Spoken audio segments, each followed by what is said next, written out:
मैं डॉक्टर रीता जैन राजर्षि महाविद्यालय में हिंदी व्याख्याता के पद पर कार्यरत हूँ और मैं बीएससी प्रथम वर्ष को सामान्य हिंदी का अध्ययन कराती हूँ। आज मैं रामधारी सिंह दिनकर की कविता हिमालय का अध्ययन कराऊंगी।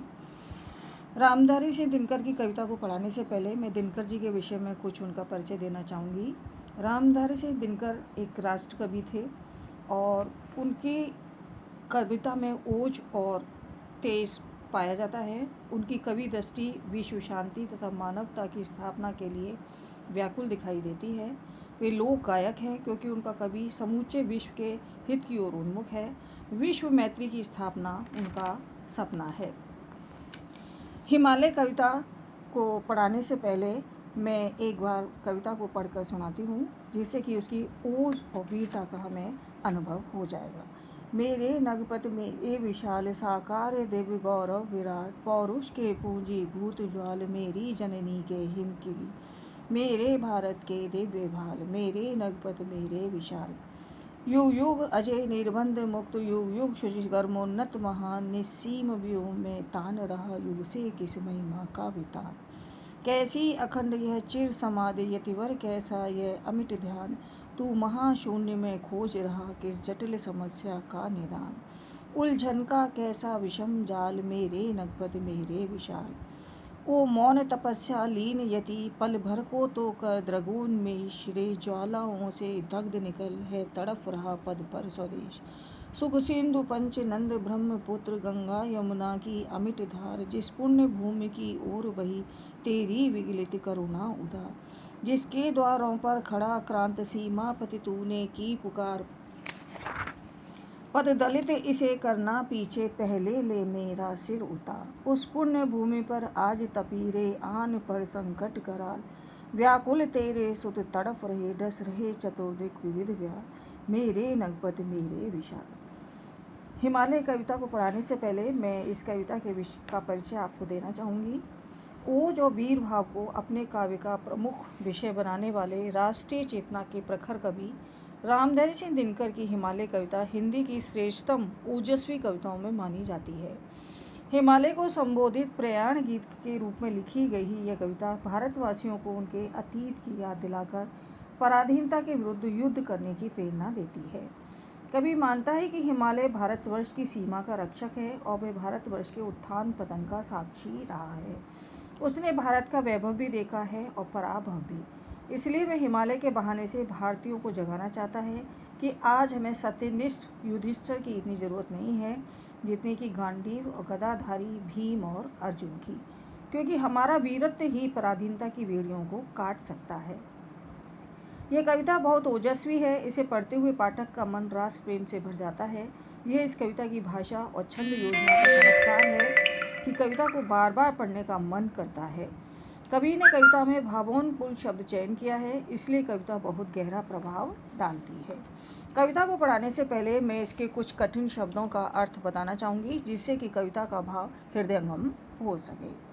छिन्न तार अर्थात टूटे हुए तार, सुघर माने सुंदर, सीकर अर्थात पसीने की बूंद, लीन होते यानी व्यस्त होते हुए, नगपति माने पर्वतों का स्वामी, साकार यानी आकार युक्त, दिव्य माने पवित्र, विराट अर्थात महान, पौरुष अर्थात पुरुषार्थ, पूंजीभूत अर्थात एकत्रित, ज्वाल माने अग्नि की लपट, हिम किरीट बर्फ का मुकुट, भाल अर्थात ललाट, युग युग माने युगों से, अजय जिसे जीता ना जा सके, निर्बंध अर्थात बंधनहीन, मुक्त अर्थात स्वतंत्र, गर्भोन्नत अर्थात गर्भ से उन्नत, निस्सीम अर्थात सीमाहीन, व्योम अर्थात आकाश, वितान अर्थात तंबू, चिर माने निराकार, यतिवर माने योगी राज। मेरे नगपत मेरे विशाल साकार दिव्य गौरव विराट पौरुष के पूंजी भूत ज्वाल मेरी जननी के हिम किरीट मेरे भारत के दिव्य भाल मेरे नगपत मेरे विशाल। महाकवि रामधारी सिंह दिनकर की कविता में देशभक्ति, वीरता, शौर्य, विद्रोह और क्रांति की सशक्त सुगबुगाहट सुनाई देती है। इन प्रस्तुत पंक्तियों में भी निराला ने अपनी कविता में भारत को जागृत करने के लिए हिमालय से भी ऐसी ही अपेक्षा की है, जिससे भारत की गौरवशाली प्राचीन परंपरा के अनुसार भारत का शौर्य वीर मुखरित हो सके। भारत के सांस्कृतिक गौरव की स्थापना का प्रयास कभी करते रहते हैं। वे हिमालय से आग्रह करते हैं कि इस देश के संकट निवारण में यहाँ के लोगों को वैसी ही शक्ति और क्षमता से सज्जित करो। उपयुक्त पंक्तियों में भारत के उत्तरी सीमा के अजेय प्रहरी हिमालय पर्वत के गौरव और महानता का गुणगान किया गया है। श्री दिनकर हिमालय पर्वत को अत्यंत ऊर्जावान संबोधनों से संबोधित करते हुए कहते हैं कि हे पर्वतराज हिमालय, तेरे प्रति मेरी ममता मेरा अपनत्व है। हे हिमालय, तू महान है और विशाल है। हे हिमालय, तेरा महान आकार भारत की उत्तरी सीमा पर मूर्त रूप में खड़ा हुआ है। तू दिव्य है, पवित्र है, देवतुल्य है। तेरा गौरव, तेरा यश महान है। तू तो साक्षात पुरुषार्थ की अग्नि को एकत्रित स्वरूप दिखाई देता है। हे हिमालय, तू मेरी भारत माता के सिर पर बर्फ के मुकुट के समान सुशोभित हो रहा है। हिमालय, तू भारत के उत्तर में स्थित ऐसा लगता है मानो मेरे भारत का दैदीप्यमान ललाट हो। हे मेरे नगपति हिमालय, हे मेरे विशाल पर्वत। युग युग शुचिगर मोन्नत महान, निसीम व्योम में तान रहा युग से किसी महिमा का वितान। कैसी अखंड यह चिर समाधि, अतिभर कैसा यह अमिट ध्यान। तू महाशून्य में खोज रहा किस जटिल समस्या का निदान। उलझन का कैसा विषम ज्वाल, मेरे नगपत मेरे विशाल। इस हिमालय कविता की इन पंक्तियों में दिनकर जी ने हिमालय के माध्यम से पराधीन भारत को ब्रिटिश शासन से मुक्त कराने के लिए लोगों में जागृति का शंख फूंकना चाहते थे। हिमालय युगों से अपनी अजेय, स्थिर और प्रेरणादायक स्थिति में खड़ा हुआ है।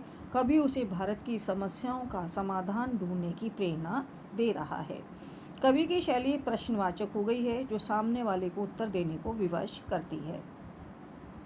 रामधारी सिंह दिनकर एक राष्ट्र कवि हैं। वे राष्ट्रीय स्वाधीनता को सुनिश्चित करने के लिए भारत के भूगोल, खगोल, इतिहास, संस्कृति, सभ्यता, परंपरा, रीति रिवाज आदि को माध्यम बनाते हैं। उनके सामने प्रेरणा का सबसे स्रोत हिमालय विद्यमान है। वे हिमालय की युगीन महिमा का उद्घोष करते हैं और उसे भारत की पराधीन स्थिति को सुधारने के लिए प्रेरित करते हैं। वे कहते हैं, हे हिमालय, तू युगों से भारत के उत्तर में खड़ा है। तुझे कोई पराजित नहीं कर सका, ना तुझे कोई बांध सका है। तू सदा सदा स्वतंत्र रहा है। युगों से तेरा मस्तक गर्व से उन्नत रहा है। आज तक उसके सिर को किसी ने नहीं झुकाया, इसलिए वह गर्व से ऊंचा उठा हुआ है। तेरी महानता सर्वदा बनी रहती है। इस सीमाहीन आकाश में तुम युगों से किसकी महिमा का तंबू तान रहे हो। युगों से बहुत ऊंचे उठकर तुम किसकी कीर्ति का गुणगान कर रहे हो। हे योगी राज, तुमने ये कैसी अखंड समाधि लगाई है। तुमने यह कैसा ध्यान लगाया है कि तुम्हें अपने आश्रितों के दुख दर्द का भी कुछ ध्यान नहीं है। हे हिमालय, तू शून्य आकाश में बहुत ऊपर उठकर कौन सी समस्या का समाधान खोज रहा है। हे हिमालय, तू कौन सी उलझन के फंदे में फंस गया है कि निरंतर उसी समस्या के चिंतन में अपने निकटतम लोगों को भी भूल गया है। हे मेरे नगाधिराज विशाल हिमालय, अब तो समाधि से जाग जा। यहाँ पर हिमालय को एक तपस्वी के रूप में दिनकर ने प्रस्तुत किया है। प्रश्न शैली में कवि स्वयं उत्तर नहीं देता, सहृदय स्वयं अपने आप इन प्रश्नों की अनुगूंज से भरकर उत्तर ढूंढने के लिए विवश हो जाते हैं। महिमा का वितान में रूपक अलंकार है। अमूर्त महिमा का मूर्तिकरण किया गया है। ओ मौन तपस्या लीन यति पल भर को तो कर द्रगोन में श्री ज्वालाओं से दग्ध निकल है तड़फ रहा पद पर स्वदेश। सुख सिंधु पंचनंद ब्रह्मपुत्र गंगा यमुना की अमिट धार, जिस पुण्य भूमि की ओर बही तेरी विगलित करुणा उदार। जिसके द्वारों पर खड़ा क्रांत सीमापति तूने की पुकार, पद दलित इसे करना पीछे पहले ले मेरा सिर उतार। उस पुण्य भूमि पर आज तपी रे आज पड़ संकट कराल, व्याकुल तेरे सुध तड़फ रहे डस रहे चतुर्दिक विविध व्याल, मेरे नगपत मेरे विशाल। कवि ने हिमालय को भारत की प्रसिद्ध नदियों गंगा, यमुना, सिंधु, ब्रह्मपुत्र का स्रोत बताया है और उसे उत्तरी सीमा का पहरेदार कहा है। वह हिमालय से प्रार्थना करता है कि आज भारत की संतान अनेक समस्याओं से जूझ रही है, इसकी सहायता करना तुम्हारा धर्म है। महाकवि दिनकर हिमालय को मौन तपस्या करने वाले तपस्वी के रूप में देखते हैं और संबोधित करते हैं।